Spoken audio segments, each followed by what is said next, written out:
Amigas e amigos, este rumoroso caso do agora já ex-secretário de Cultura, secretário especial de Cultura do governo Bolsonaro, o Roberto Alvim, nesse episódio envolvendo a citação quase que literal do Joseph Goebbels, o marqueteiro do regime do Hitler, tem muitas lições. Antes de prosseguir, eu sou Oswaldo Bertolino, este é o Outro Lado da Notícia. Bem-vindas, bem-vindos ao Outro Lado da Notícia.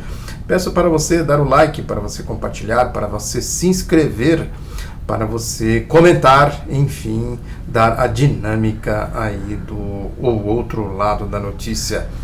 A questão principal a ser observada neste episódio é a nomeação, quer dizer, quem nomeou esse Roberto Alvim? Por que nomeou?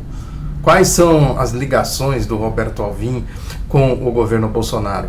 Ele claramente falou pela boca de tantos outros integrantes do governo Bolsonaro.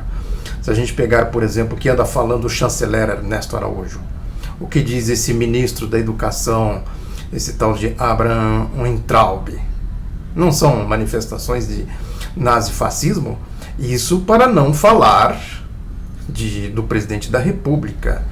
Não faz muito tempo, agora esses dias, anteontem, salvo engano, que ele disse que a esquerda não deve ser tratada como pessoas normais. O que seriam pessoas normais para o presidente da República? Sem contar as suas ligações ideológicas, a sua idolatria com o Carlos Alberto Brilhante Ustra, né, o miliciano dos porões nauseabundos do doicode paulista, né? E podemos também, não podemos deixar de constatar neste rol de manifestações nazifascistas esta questão do AI-5. Quem levantou primeiro essa questão foi ninguém menos do que o filho do presidente Jair Bolsonaro, que é deputado federal, Eduardo Bolsonaro, né? Esse generalzinho, esse Hitlerzinho aí, né, bichinho, dá para só olhar na cara dele e ver que é bicho bruto, esse general Heleno, né, um nazistinha, fascistinha, né, também saiu por aí, na prática dizendo o seguinte, que tem que se costurar a forma para se adotar um AI-5, etc, etc. O Paulo Guedes, o ministro da Economia, o Lobão de Wall Street. Então a gente vai compondo tudo isso aí e vai chegando à raiz do problema. Esse Roberto Alvim, então, somente manifestou a ideologia, o ponto de vista do governo Bolsonaro. Ele foi convidado, ou convocado, sei lá o que, foi nomeado para ser, na prática, ministro, né? Porque antes do governo Bolsonaro era Ministério da Cultura, agora é secretário especial, mudou o nome, mas ele tem status de ministro. Quem chamou? Por que chamou? Esse é o ponto fundamental. Agora a gente precisa também tirar lições de tudo isso. Quando se diz que o governo Bolsonaro é uma ameaça à democracia, é exatamente isso aí. Agora não é uma ameaça assim também abstrata, né? Que tem muita gente que trata assim. Lá na Alemanha começou assim, fulano falou isso, e depois cicrano respondeu aquilo, e o assunto foi evoluindo, e chegou o Hitler, não sei o quê. As coisas não são assim automáticas, elas não se repetem automaticamente. É só pegar agora o exemplo do golpe de 2016. O golpe de 2016, na forma, tem semelhança com o golpe de 64? Não tem. Quer dizer, não se usou armas, né? Não se usou tanques, não se usou exército. Né? São coisas diferentes. Né? Qual é o componente essencial que iguala o governo Bolsonaro com os governos nazifascistas? Ou com os governos do regime latrocida de 64? A velha questão de sempre que eu falo aqui, a ideologia. Quer dizer, a questão é essa, que as ideias são as mesmas. Esse é o ponto fundamental. Então, a batalha de ideias ela é determinante.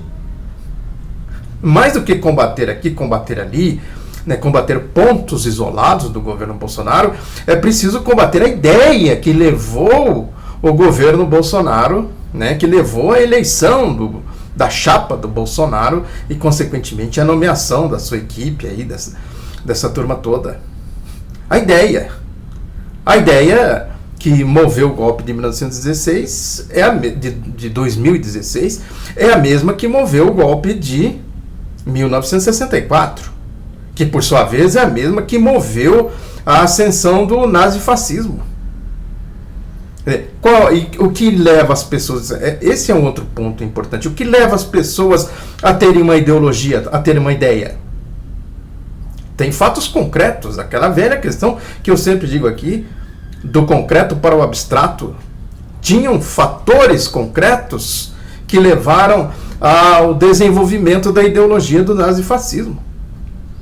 Que eu sempre digo, o capitalismo é o regime das crises, o regime das guerras, o regime dos morticínios, dos genocídios. Naquela época surgiu o nazifascismo assim de chofre, de cara. Chegou lá o valentão, o todo-poderoso. Deixa que eu resolvo isso aqui. Tem comunismo para tudo quanto é lado aqui. Tem a União Soviética. Já tentaram fazer revolução na Hungria, na Alemanha, não sei mais aonde. Eu vou resolver tudo isso aqui. Vou caçar esses comunistas. Os judeus, no linguagem... Nem posso falar isso aqui. No linguajar deles, que eles faziam essa ligação direta daquele povo lá, que o YouTube já me censurou uma vez por causa disso, com os comunistas. É o todo-poderoso, é o típico do fascista, é o típico do bolsonarista, é o típico do Sérgio Moro e do Paulo Guedes. É o perfil do nazi-fascista está incorporado nas atitudes desses três, sobretudo. Quer dizer, essa ideia de que é preciso... falei no vídeo passado, a ideia do inimigo interno. É preciso ter um inimigo interno. Tinha lá, o Hitler tinha lá o inimigo interno. Os latrocidas de 64 tinham um inimigo interno. Os nazistas tinham inimigos, tinham inimigo interno. Os norte-americanos tinham inimigo interno e externo. É importante, pouco se fala nas perseguições que foram feitas pelo regime norte-americano aos trabalhadores, aos comunistas. A tal da democracia norte-americana tem história. O que eles fizeram, por exemplo, na Guerra da Coreia? Falei aqui recentemente, no vídeo passado, eu comentei isso. O que eles fizeram no Vietnã? O que a Inglaterra do Winston Churchill fez na Índia? Estou imitando aqui o Eduardo Bolsonaro.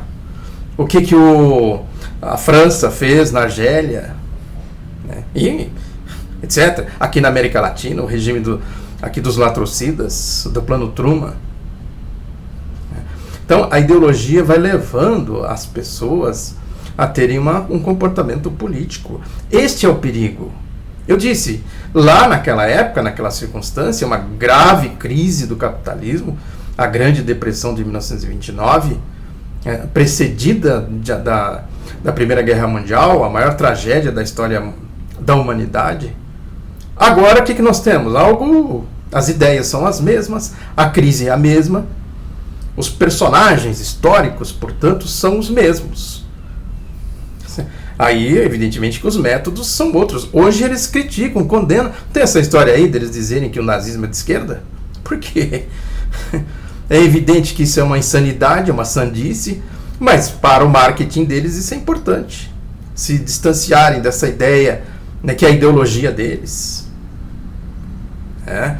E aí eles ficam com essa história. Quer dizer, lá resultou no que a gente sabe. Se eles disserem, nós somos nazifascistas agora, todo mundo vai dizer, mas vocês vão repetir o que foi feito lá, na época da Alemanha, do nazifascismo, etc. Então o que eles procuram fazer? Não somos mais... Agora nós somos liberais ou neoliberais. O neoliberalismo, ele vai inevitavelmente levando o processo político para a extrema-direita. Porque não tem respostas para os problemas do povo, as questões, as contradições que vão se acumulando, as crises que vão se avolumando. E aí, naturalmente, surge o Salvador da Pátria. Em 64 foi assim. Esta questão da ideologia, portanto, no governo Bolsonaro, isso é fundamental, isso é determinante. Por isso que tem que fazer a guerra de ideias. Não adianta atacar. Não é o Roberto Alvim que foi o nazista aí. Sim, mas quem nomeou o Roberto Alvim? E o que diz o Bolsonaro? O que diz o Paulo Guedes? O que diz o Eduardo Bolsonaro, o que diz o general Heleno. Essa história de inimigo interno, o Bolsonaro não se elegeu dizendo aí que ia acabar com petistas, comunistas, socialistas, sindicalistas e etc, etc. Isso não é discurso, esse discurso do Roberto Alvim, na essência, se diferencia do discurso do Bolsonaro? Portanto, o importante é isso aí, a gente compreender que esse governo é movido por uma ideologia. A ideologia do capitalismo, em primeiro lugar. O programa de governo aí que eu falo. As facções criminosas que se juntaram. A Lava Jato, por exemplo. A Lava Jato é doicode. É Esquadrão da Morte. A milícia. É ideologia. É Gestapo. É SS nazista. SA antes. Depois SS. Houve o extermínio da SA para que as SS se desenvolvessem, tomassem conta, etc. Depois aqui, reproduzindo a Gestapo, a SS, criaram o doicode, criaram os esquadrões da morte dos DOPs, do Ustra, que é o ídolo do Bolsonaro, e depois criaram a Lava Jato. Pela lógica deles, a Lava Jato tem que ir muito além do que ela vem fazendo aí com seus crimes. Essa história aí da indústria da delação premiada, dos sequestros. É tudo isso que está envolvido nesse episódio. Portanto, não é um fato isolado que a gente deve olhar como se fosse uma manifestação. O Bolsonaro vai lá, demite, acabou. Não acabou. O problema tem raízes mais profundas. O problema é a ideologia deste governo. Muito obrigado pela atenção. Reforço o pedido para você compartilhar, para você se inscrever, dar o like, enfim, divulgar o outro lado da notícia. Muito obrigado pela atenção, um abraço, até a próxima.